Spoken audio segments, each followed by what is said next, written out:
नमस्कार मित्रों, मैं प्रियंका स्वागत करती हूँ आपका जीवन और आध्यात्म में। कैसे हैं आप सब मित्रों? आज मैं आप लोगों के लिए लेके आई हूँ सावित्री और सत्यवान की कहानी। सावित्री एक ऐसी स्त्री हैं जिन्होंने अपने तपस्या के दम पे अपने पति के प्राण वापस लिए थे, और इनके बारे में कौन नहीं जानता है। तो अब हम जानेंगे कि किस तरह से सावित्री ने सत्यवान के प्राण वापस लिए थे। बहुत समय पहले की बात है। भारत में एक राजा था जिसकी कोई संतान नहीं थी। उसे अक्सर इस बात की चिंता होती रहती थी कि उसके मरने के बाद उसके राज्य का क्या होगा।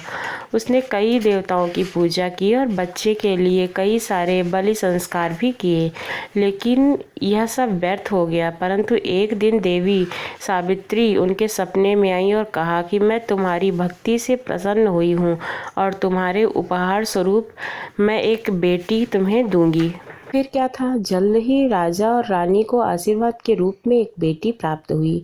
राजा की प्रसन्नता का कोई भी ठिकाना नहीं रहा। उन्होंने देवी के नाम पर ही उनका नाम सावित्री रख दिया। सावित्री एक बहुत ही सुंदर और बुद्धिमान युवती के रूप में बड़ी हो गई।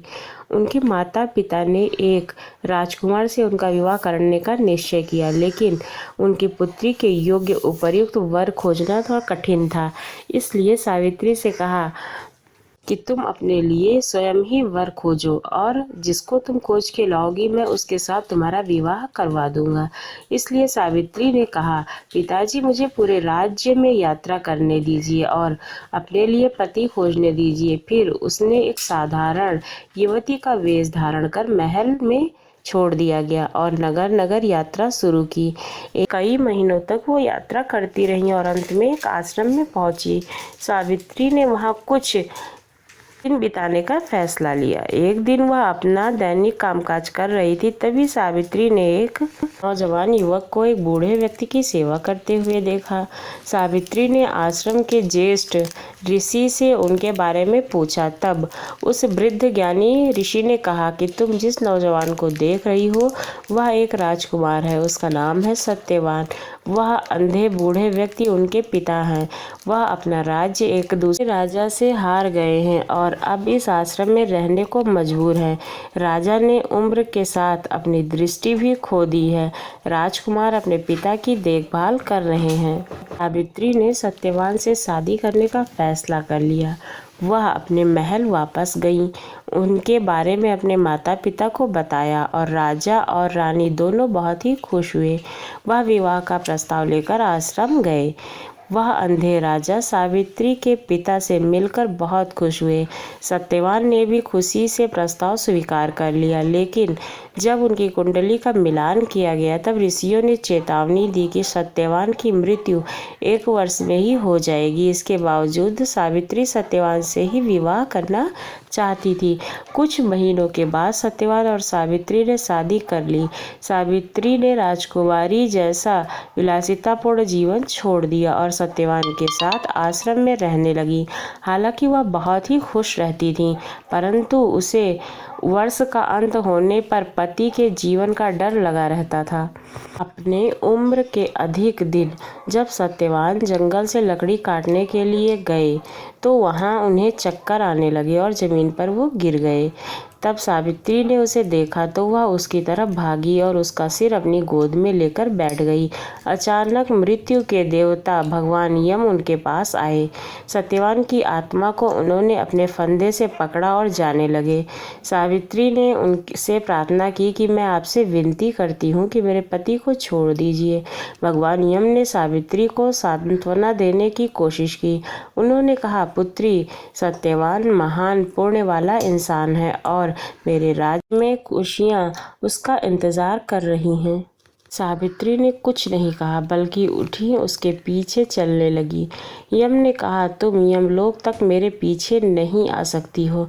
सावित्री ने कहा, प्रभु, मैं जानती हूँ कि आप मेरे पति की आत्मा को समय आने पर दूर ले जाकर अपना कर्तव्य पूरा कर रहे हैं, परंतु उनकी पत्नी के रूप में मेरा कर्तव्य है कि मैं उनके बगल में खड़ी रहूं। यम ने कहा, तुम्हारे कर्तव्य पूरे हो गए हैं, क्योंकि तुम्हारे पति की मृत्यु हो गई है, लेकिन मैं तुम्हारी निष्ठा की प्रशंसा करता हूँ, इसलिए मैं तुम्हारी इच्छा का एक वरदान देता हूँ, लेकिन अपने पति का जीवन मत मांगना। सावित्री ने कहा, कृपया मेरे पति का राज्य वापस कर दीजिए और मेरे सास ससुर की दृष्टि वापस कर दीजिए। भगवान यम ने सावित्री की इच्छा पूरी कर दी और चल पड़े।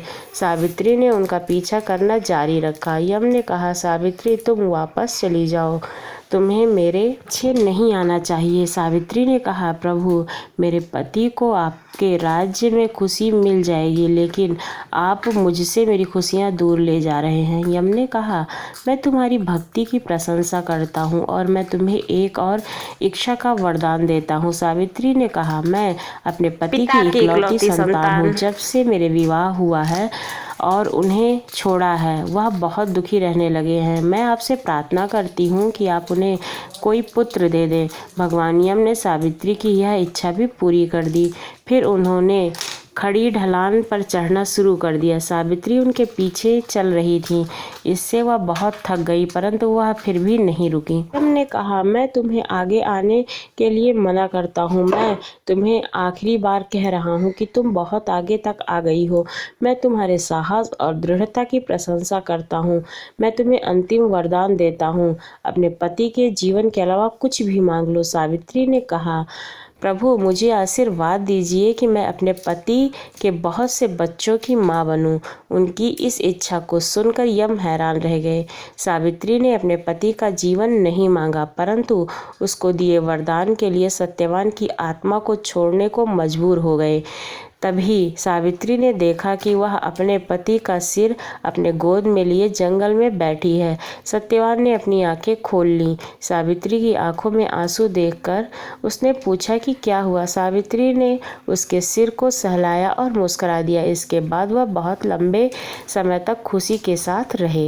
मित्रों, इस तरह से सावित्री ने अपनी बुद्धिमत्ता के साथ अपने पति के प्राण बचाए और साथ ही साथ अपने पिता को भी पुत्रवान बना दिया और अपने सास ससुर की आंखें भी वापस लौटा ली।